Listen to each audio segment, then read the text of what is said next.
السلام عليكم ورحمة الله وبركاته.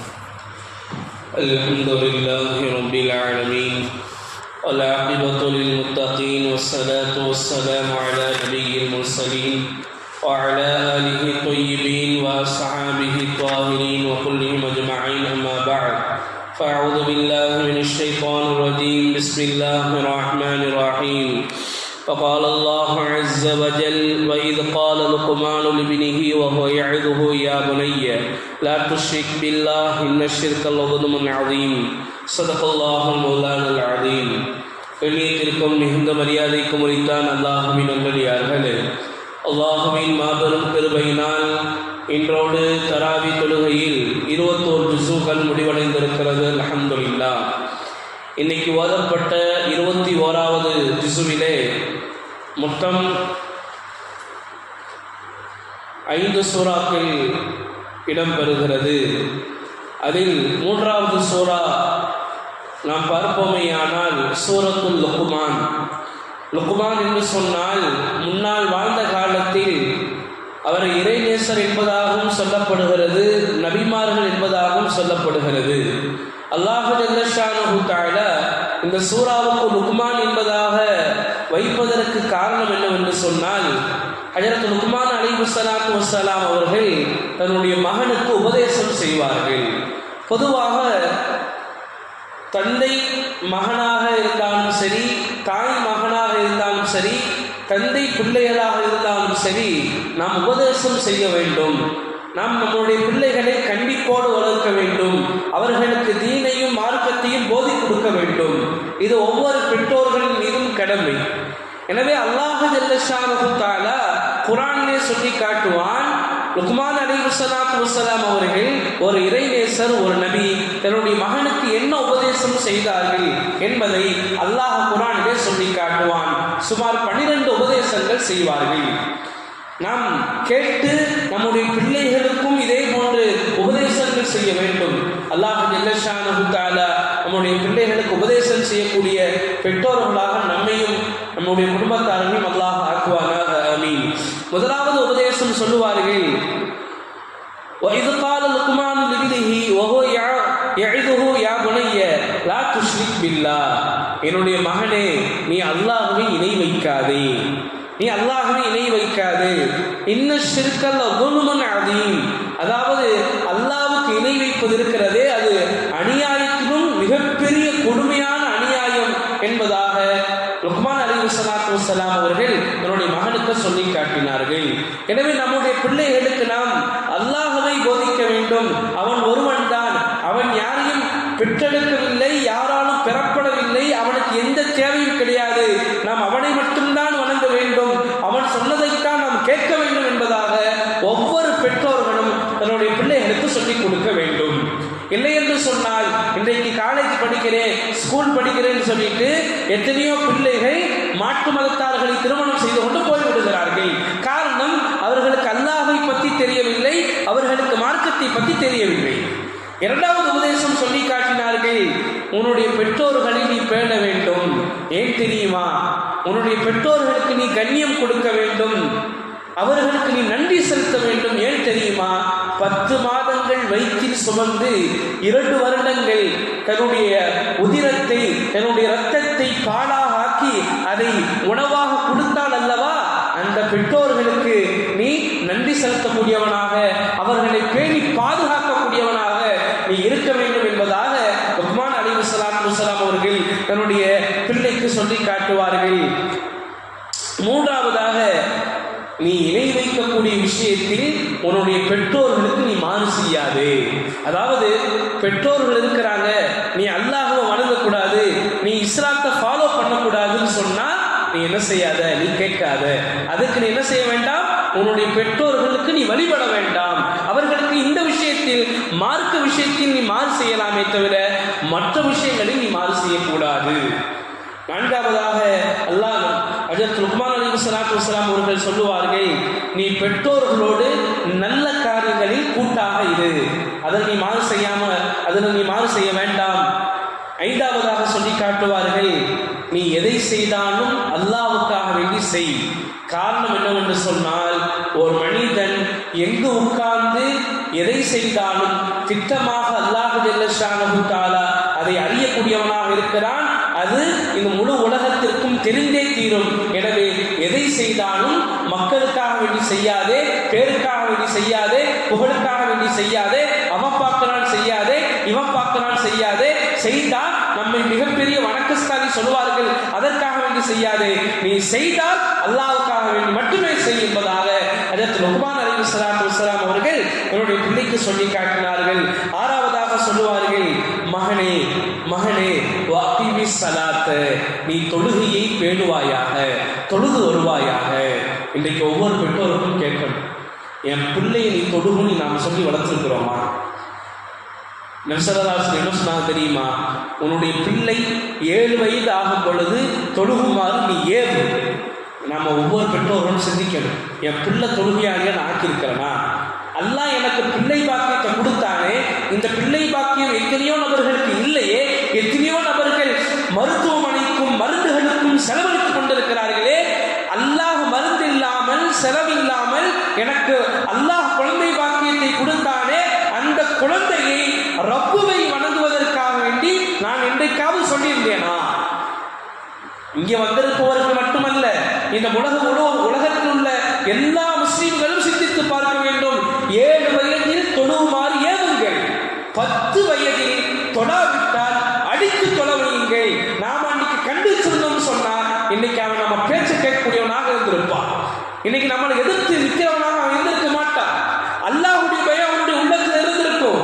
என்னுடைய தந்தை, என்னுடைய தாய், இவருடைய காலுக்கு கீழே தான் என்னுடைய சொர்க்கம் இருக்கிறது, இவருடைய பிரியத்தில் தான் ரப்புடைய பிரியம் இருக்கிறது என்பதை அவனுக்கு தெரிந்திருக்குமா இல்லையா? அப்போ லுக்மான் அலைஹிஸ்ஸலாத்து வஸ்ஸலாம் அவர்கள் சொன்ன 6வது விஷயம், தொழுவுமாறு ஏவினார்கள், நீ தொழுது கொள். அடுத்ததாக 7வது விஷயம் சொல்லுவார்கள், நன்மையை ஏவு, தீமையை தடு. 8வது விஷயம் சொல்லி காட்டுவார்கள், உனக்கு ஏதாவது துன்பம் ஏற்பட்டால் நீ பொறுமையை கடைபிடிப்பாயாக. அல்லாஹ் அக்பர். இந்த விஷயம் இருக்குதே, இதை முழு உலகத்திலையும் எல்லா இடத்துலையும் எழுதலாம். இந்த விஷயம் மகனிடத்தில் ஒவ்வொரு பெற்றோர்களும் என்ன சொல்லி வளர்க்கணும் தெரியுமா? தன்னம்பிக்கையை ஊட்டணும். மகனே மகளே, இது இல்லாட்ட என்ன இன்னொன்று இருக்கு, அது இல்லாட்ட என்ன இன்னொன்று இருக்கு அப்படின்னு தன்னம்பிக்கையை ஊட்ட வேண்டுமே தவிர, போயிருச்சா டாக்டர் படி, போயிருச்சா இன்ஜினியர் படி, போயிருச்சா இது ஃபெயில் ஆயிருச்சா அவ்வளவுதான் வாழ்க்கை, இப்படி எந்த பெற்றோர்கள் எல்லாம் சொல்வார்களானால் நிச்சயமாக தெரிந்து கொள்ளுங்கள், என்னுடைய பிள்ளையை நானே தூக்கு கைத்துக்கு ஏற்றுகிறேன் தற்கொலைக்காக வேண்டி, நானே மருந்து குடிப்பதற்காக வேண்டி அவனை நான் நிர்பந்திக்கிறேன் என்பதாக தெரிந்து கொள்ள வேண்டும். அதற்கு லுக்மான் அலைஹிஸ்ஸலாத்து வஸ்ஸலாம் என்ன சொன்னார்கள் தெரியுமா? மகனே, உனக்கு ஏதாவது துன்பம் ஏற்பட்டால் நீ பொறுமையை கடைபிடிப்பாயாக. இன்னைக்கு எல்லா பெற்றோர்களும் இதை கையில வச்சுக்கிறோம், படிச்சு பார்க்கணும். எவ்வளவு அற்புதமான விஷயத்தை அல்லாஹ் சொல்றான். லுக்மான் அலைஹிஸ்ஸலாத்து வஸ்ஸலாம் சாதாரண மனிதர் அல்ல, மிகப்பெரிய ஞானி. அல்லாஹ் லுக்மான்ல ஹக்கீம் தான் சொல்லப்படும். ஹக்கீம் சொன்னா ஞானின்னு அர்த்தம். அப்போ சொன்ன 8வது விஷயம் என்ன? உனக்கு கஷ்டம் வந்தா நீ பொறுமையை கடைபிடி. இன்னைக்கு நம்மளுடைய பிள்ளை இடத்துல பொறுமையே இல்லை. காரணம், பொறுமையை சொல்லி கொடுக்கல. பொறுமையை சொல்லி கொடுக்கிற மாதிரி அவங்களை நாங்கள் வளர்க்கல. எதை கேட்டாலும் வாங்கி கொடுக்கிறோம். செல்போனா வாங்கிக்கோ, டேபா வாங்கிக்கோ, லேப்டாப்பா வாங்கிக்கோ, மொபைலா வாங்கிக்கோ, மொபைல்டா வாங்கிக்கோ, காரா வாங்கிக்கோ, எது வேணுமோ ட்ரெஸ்ஸா வாங்கிக்கோ, எதை வேண்டாலும் வாங்கிக்கோ. ஏன் நான் வளர்ந்த மாதிரி என் பிள்ளை வளரக்கூடாது? நன்றாக தெரிந்து கொள்ளுங்கள், உங்கள் பிள்ளையை நீங்களேயே வழிகெடுத்து விட்டீர்கள். நீங்களே அவனுக்கு ஒன்று கிடைக்கணும்னா என்ன ஆயிடுவான் தெரியுமா? அவன் தற்கொலை செஞ்சு கொள்றதுக்கு அவன் முற்பட்டுருவான். அவன் தற்கொலை செய்து கொள்றதுக்கு முற்பட்டுருவான். ஏன்? எனக்கு பொறுமை இல்லை, என்னுடைய அத்தா அம்மா என்னுடைய பொறுமையாளராக வளர்க்கல, எதை கேட்டாலும் வாங்கி கொடுத்தாங்க, ஒன்று கிடைக்கலையா உடனே மனசு என்ன செய்யுது?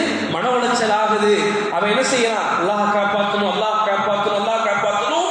அவன் தன்னை மாய்த்து கொள்வதற்கு தயாராகி விடுகிறான். காரணம் என்ன? பொறுமையை எங்களுடைய பிள்ளைகளுடைய உள்ளத்தில் நாங்கள் விதைக்கவில்லை. 9வது விஷயத்தை சொல்லி காட்டினார்கள். மகனே, பெருமையை கொண்டு, அகங்காரத்தை கொண்டு, ஆணவத்தை கொண்டு மனிதனுடைய முகத்தை விட்டு உன்னுடைய முகத்தை திருப்பாதே. அதாவது அடுத்த முன்னாடி நான் எவ்வளவு பெரிய ஆள் தெரியுமா, என்னால் என்னென்ன செய்ய முடியும் தெரியுமா, உங்களால ஒன்றும் செய்ய முடியாது அப்படின்னு நீங்களா ஒரு மனிதரே கிடையாது, என்னுடைய பார்வைகளுக்கு நீங்கள் எல்லாம் மிருகத்தை போன்றவர்கள் என்பதாக ஆணவத்தோடும் அகங்காரத்தோடும் என்ன செய்யாத உன்னுடைய முகத்தை மனிதர்களை விட்டும் நீ திருப்பாதே, நீ மனிதர்களை விட்டும் திருப்பாதே. 10ஆவதாக சொல்லி காட்டினார்கள், பூமியில் கர்வத்தோடு நடக்காது. பூமியில நான் தான் பெரியவன், நான் சொல்லிட்டா எல்லாம் நடக்கும், கர்வத்தோடு நீ தெரியாதே. அப்படி எந்த மனிதன் கர்வத்தோடு தெரிவானோ அவன் அல்லாஹ் தஆலா நேசிக்க மாட்டான். 11ஆவதாக சொல்லுவார்கள், உன்னுடைய நடையிலே நடுநிலையை பேணுவாயாக, ரொம்ப அகங்காரத்தோடு நடக்காத. நபி ஸல்லல்லாஹு அலைஹி வஸல்லம் நடை எப்படி இருந்துச்சு, அந்த மாதிரி தான் நாங்கள் நடக்கணும். எப்படி நடப்பாங்க தெரியுமா, மேட்டிலிருந்து பள்ளத்தை நோக்கி வந்தா நம்ம எப்படி வருவோம், இப்படி வருவோமா, என்ன செய்வோம், குடிஞ்சு தானே வருவோம். அந்த மாதிரி தான் நபி ஸல்லல்லாஹு அலைஹி வஸல்லம் மேட்டில் ஏறும் பொழுதும் எல்லா இடத்திலேயும் நபி ஸல்லல்லாஹு அலைஹி வஸல்லம் அப்படித்தான் இருந்தார்கள். இன்னும் சொல்ல போனால் நபி ஸல்லல்லாஹு அலைஹி வஸல்லம் முன்னாடி போனாங்கன்னா சைடில் திரும்பி பார்க்க மாட்டாங்க, திரும்பினால் முழுவதுமாக திரும்பிடுவாங்க. சைடில் பார்க்கறது நபி ஸல்லல்லாஹு அலைஹி வஸல்லம் பார்க்க மாட்டாங்க. அப்ப நடக்கும் பொழுது எதை நீ பேணணும், நடுநிலையை பேணுவாயாக. 12ஆவது விஷயத்தை சொல்லி காட்டுவார்கள், உன்னுடைய சப்தத்தை நீ தாழ்த்துவாயாக. என்ன செய்யக்கூடாது, என்ன செய்யக்கூடாது, கத்தக்கூடாது. உன்னுடைய பேச்சுல ஒரு பணிவு இருக்கணும். இந்த மனிதர்கிட்ட பேச எப்படி பேசுவார் தெரியுமாங்க, இப்படி சொல்லணும் மக்கள். ஆனா அருமையா பேசுவாங்க, சத்தத்தோடு பேச மாட்டாங்க. அவருடைய பேச்சுல அடக்கம் இருக்கும், அவருடைய வார்த்தையில அடக்கம் இருக்கும். நபி ஸல்லல்லாஹு அலைஹி வஸல்லம் அப்படித்தான் இருந்தாங்க. எங்கேயுமே நபி ஸல்லல்லாஹு அலைஹி வஸல்லம் சத்தம் போட்டுலாம் பேச மாட்டாங்க. அப்போ என்னுடைய பிள்ளைகளுக்கு நாங்க ஒழுக்கத்தை கற்றுக் கொடுக்கணும். இன்னைக்கு நம்ம எத்தனை பேர் எங்களுடைய பிள்ளைகளுக்கு நான் சொல்லி கொடுத்திருக்கிறோம். ஒருத்தர் தூக்குமடிக்கு போனார், காசியில அவருக்கு தண்டனை கொடுத்தாங்க. தூக்கு மேடைக்கு ஏற போயிட்டாரு. இப்ப அவர்கிட்ட கேட்கிறாங்க, பொதுவாக தூக்கு தண்டனை கொடுத்துட்டா அவர்கிட்ட கேட்பாங்க, இப்போ கடைசி ஆசை என்ன அப்படின்னு கேட்பாங்க. அவர் சொன்னாரா, எங்க அம்மாவை நான் பார்க்கணும் அப்படின்னு. சரி கூட்டிட்டு வந்தாங்களா, அம்மாவை கட்டி அணைக்கும் போது அவன் மறைச்சு வந்திருந்த கத்தியை கொண்டு அவருடைய அம்மாவுடைய கழுத்தை கிழிச்சு கொலை பண்ணிட்டான். உடனே கேட்டாங்களா அந்த காவலர்கள்லாம், ஏப்பா கடைசி ஆசை அம்மாவை பார்க்கணும்னு ஆசைப்பட்ட, அம்மாவை கூட்டி வந்து கொடுத்தா நீ உன்னுடைய அம்மாவுடைய உயிரை நீ வாங்கிட்டியே, ஏப்பா இப்படி செஞ்ச அப்படின்னு சொல்லும் பொழுது அவர் சொன்னாராம், நான் சிறு வயதிலே என்னுடைய வீட்டில் ஊசி தைப்பதற்கு ஊசி இல்லை, பக்கத்து வீட்டில் ஊசி இருந்துச்சு. நான் விளையாடிட்டு இருக்கும்போது ஊசியை பார்த்து எடுத்துட்டு வந்து எங்க அம்மாட்ட கொடுத்தேன். நான் எடுத்துட்டு வரும் பொழுதே என்னுடைய அம்மா என்ன செஞ்சிருக்கணும், என்னை கண்டிச்சிருக்கணும். ஆனா என்னுடைய அம்மா அந்த இடத்துல என்னை கண்டிக்காமல் பாராட்டினார்கள். இந்த பாராட்டு பெற வேண்டும் என்பதற்காக வேண்டியே நான் திருட ஆரம்பிச்சேன். நான் இந்த நிலைமைக்கு வந்தேன். அந்த நேரத்தில் என் அம்மா கண்டிச்சிருந்தால் நான் இந்த தூக்கு மேடைக்கு வந்திருக்க மாட்டேன். சொல்லிவிட்டு சொன்னானா, ஊசி பாசியில் தொடங்கி காசியில் முடிந்ததனடா விஸ்வநாதா என்பதாக சொல்லிக் கொண்டான் என்பதாக வரலாற்றிலே சில செய்தித்தாள்களிலே வந்த செய்தி. ஆக நம்முடைய பிள்ளைகள் கெட்டு போகிறார்கள், நம்முடைய பிள்ளைகள் வெளியிட்டு சென்றார்கள் என்று சொன்னால் 100% பெற்றோர்கள் தான் அதற்கு காரணமே தவிர மற்றவர்கள் அல்ல. எங்களுடைய பிள்ளைகளுக்கு நாங்கள் ஒழுக்கத்தை கற்றுக் கொடுக்க வேண்டும், நபியுடைய மஹப்பத்தை கற்றுக் கொடுக்க வேண்டும், அல்லாஹ்வுடைய மஹப்பத்தை கற்றுக் கொடுக்க வேண்டும், குர்ஆனை கற்றுக் கொடுக்க வேண்டும், மதரசாக்களில் நாங்கள் சேர்க்க வேண்டும், அவர்கள் ஆலிம்களாக ஹாஃபிஸ்களாக நாங்கள் உருவாக்க வேண்டும். எத்தனையோ மதரசாக்கள் இருக்கிறது, எத்தனையோ மதரசாக்கள் திறந்தே இருக்கிறது. எதற்காக வேண்டி? மார்க்கத்தினுடைய கல்வியை இலவசமாக ஓதி கொடுப்பதற்காக வேண்டி மதரசாக்கள் திறந்தே இருக்கிறது. மேலும் எங்களுடைய பிள்ளைகளுடைய கையிலே நாங்கள் மொபைல் போனை கொடுக்கக்கூடாது. அவர்களுக்கு நாங்கள் கஷ்டத்தை சொல்லி வளர்க்க வேண்டும். ஏன் தெரியுமா? நாளை பின்னால் நாம் சென்றதற்கு பிறகு அவர் வாழ்க்கையில் அடியெடுத்து வைக்கிற பொழுது கஷ்டங்கள் பழகுவதின் காரணத்தினால் எந்த நிலை வந்தாலும் அவன் நல்லா வாழ்ந்துடுவான். இல்லைன்னு சொன்னா அவனால வாழ முடியாது. எனவே பெற்றோர்கள் இருக்கிறார்களே நம்முடைய பொறுப்புதாரிகள். குல்லுக்கும் ராயின் வ குல்லுக்கும் மஸ்ஊலுன் அன் ரஅய்யதி. நபி ஸல்லல்லாஹு அலைஹி வஸல்லம் சொன்னார்கள், ஒவ்வொரு பெற்றோர்களும் தன்னுடைய பிள்ளைகளுக்கு பொறுப்புதாரிகள். அந்த பொறுப்பை நீங்கள் சரியாக நிறைவேற்றினீர்களா இல்லையா என்பதை பற்றி அல்லாஹ் நாளைக்கு மறுமையிலே விசாரிப்பான் என்பதாக சொல்லி காட்டினார்கள். எங்களுடைய பிள்ளைகளை அல்லாஹ் ஜல்ல ஷானஹு தஆலா எங்களுக்கு கண்குளிர்ச்சியாக ஆக்கி தருவான்.